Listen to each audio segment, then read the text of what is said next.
Olá, boa noite, queridos amigos do Centro Espírita Bezerra de Menezes. Espero que esteja tudo bem com vocês. Eu sou Roseni Batista e este é aquele nosso encontro semanal Palavras de Luz. Rogando a Jesus, Senhor das nossas vidas, que nos abençoe, que nos envolva em suas vibrações de luz, de paz e de harmonia, para que durante esses momentos de estudos possamos nós absorver o máximo destes ensinamentos em prol do nosso progresso moral e espiritual. Hoje, meus irmãos, eu escolhi para a nossa reflexão esse texto que se chama Religião Pura, né? Que tem o mesmo título da nossa live de hoje, que está no nosso livro já tradicional, Palavras de Vida Eterna, de Emmanuel, pela psicografia de Chico Xavier. O texto começa com uma fala de Tiago, que diz assim: a religião pura e imaculada para com Deus o Pai é esta: visitar os órfãos e as viúvas nas suas tribulações e guardar-se da corrupção do mundo. Vamos ao texto de Emmanuel. Religião diante das criaturas humanas pode envolver atitudes diversas, polemicar em torno dos atributos de Deus, aditar interpretações individuais às revelações sublimes, centralizar a mente na exegese, consumir a existência no casuísmo, reexaminar princípios veneráveis em horas certas, atender a ritualismo, enriquecer a simbologia, adotar posturas convencionais, cultivar penitências vazias, levantar monumentos de pedra. Ninguém nega que essas manifestações deixam de ser atestados de religião e religiosidade entre nós outros, as criaturas encarnadas e desencarnadas na Terra. E ninguém recusa o valor relativo que apresentem para determinadas pessoas em certos estágios de evolução. Entretanto, o Evangelho nos ensina que a religião pura diante de Deus é outra coisa. Tiago traça a definição correta, afirmando: a religião pura e imaculada para com Deus o Pai é esta: visitar os órfãos e as viúvas nas suas tribulações e guardar-se da corrupção do mundo. Em suma, a religião irrepreensível da alma perante a divina providência, segundo Nolo confirma a doutrina espírita em seus postulados, repousa acima de tudo no serviço ao próximo e no caráter ilibado, ou melhor, na caridade incessante e na tranquilidade da consciência. Que texto esclarecedor, não é mesmo, meus irmãos?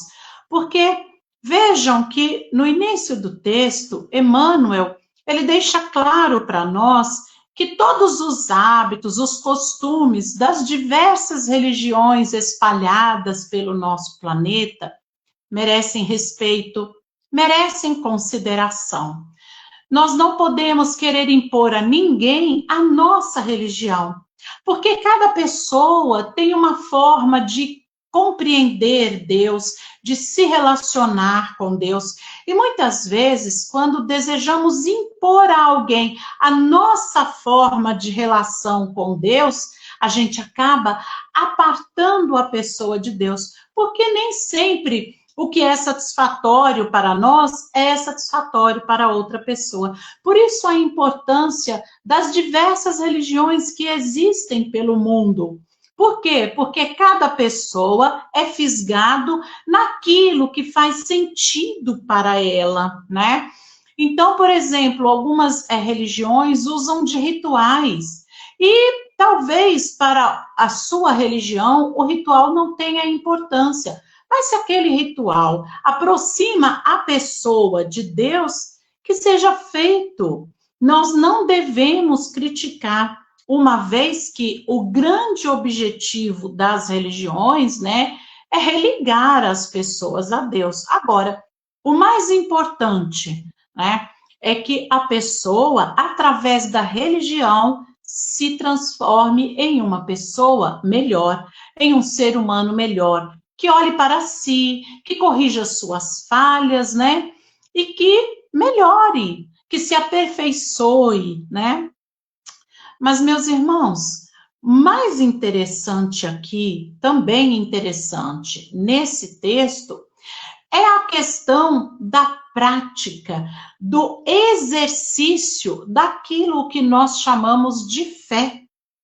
Porque de que adianta ter fé se a fé não é o suficiente para fazer com que você se mova em direção ao bem?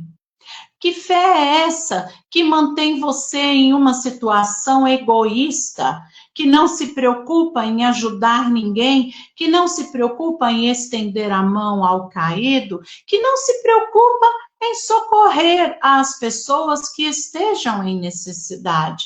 Que fé é essa? Eu quero lembrar a vocês uma coisa. Quando estivermos frente a frente com Deus, não será qual é a sua religião que ele nos perguntará, mas sim que bem nós fizemos pelos filhos dele em geral, uma vez que todos nós somos criaturas de Deus, filhos de Deus, amados por Deus. Então, o que interessa a Deus nesse momento, né, esse entre aspas, julgamento, porque Deus não nos julga, né? É o que é que nós fizemos com a fé que dizemos ter. Então, aqui no texto, ele cita os órfãos e as viúvas como exemplo. Sabem por quê, meus irmãos? Porque naquele tempo em que esse texto aqui foi escrito, uma mulher, quando ficava viúva, mesmo com filhos, né?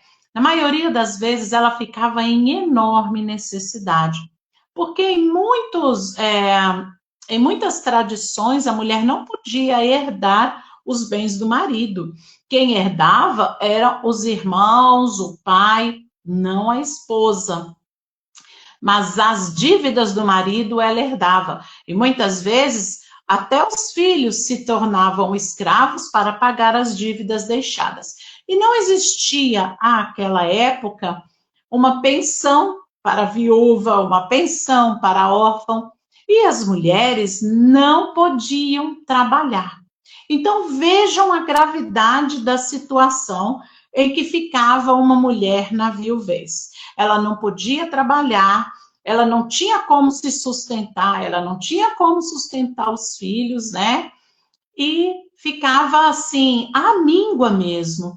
Então, por isso que ele cita aqui no texto as viúvas e os órfãos como exemplo, porque esses realmente eram totalmente necessitados, né? Então, normalmente as viúvas iam mendigar na rua, implorar por alimento, implorar por um lugar para ficarem com seus filhos. Então, elas deveriam o quê? Se tornarem alvos da bondade, da caridade das pessoas. Por isso eles são citados nesse texto como exemplo. E é importante a gente contextualizar, a gente compreender direitinho, porque senão a gente vai achar, tem pessoas aí que vão achar que a caridade deve ser feita somente a viúvas e órfãos. E, na verdade, muitas viúvas hoje e muitos órfãos nem necessitam da nossa caridade material, né? Mas então, meus irmãos, retornando ao nosso entendimento, é importante que a árvore produza frutos para que ela não se torne infrutífera, sabe? Então, se a sua fé for uma fé forte, for uma fé verdadeira, pratique-a. Exercite, movimente a sua fé em bem do próximo, em bem da vida, em bem de tudo que é bom. As pessoas não devem manterem a fé de forma egoísta, querendo o bem apenas para si, né? A nossa fé, ela deve ter ação, ela deve ser movimentada na direção do bem, na direção de amparar, de socorrer, de esclarecer, de instruir, de estender a mão, né? Então, essa é a lição importante de hoje. Não importa através de qual religião você se relacione com Deus. Realmente não importa.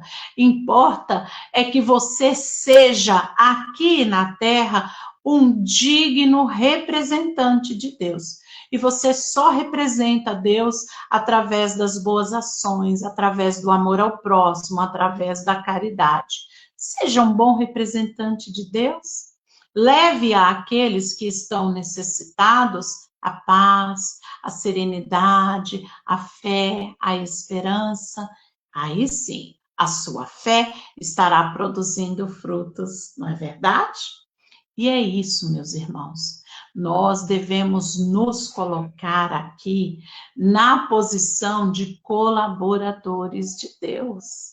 Na verdade, o que Deus espera de nós é isso: que nos amemos uns aos outros, que nos cuidemos uns dos outros.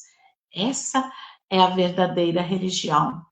É assim que de verdade nos conectaremos a Deus e a todas as coisas boas que vêm de Deus, né? Eu espero que essa reflexão possa ajudar alguém a compreender que a verdadeira religião está nos atos, nos bons atos, está nas boas palavras, né? E não apenas na representatividade dentro das paredes de um templo ou nos rituais que sejam feitos. É necessário que nós exercitemos a nossa fé em Deus, a nossa fé em Jesus, através das nossas ações, né? E eu rogo a Jesus que envolva todos nós em vibrações de muita luz e de muita paz, e que nós tenhamos a coragem, a força de sermos dignos representantes de Deus e de Jesus, através do bem nas nossas ações, nas nossas palavras e até mesmo nos nossos pensamentos. Que Jesus nos abençoe, meus irmãos. Até nosso próximo encontro.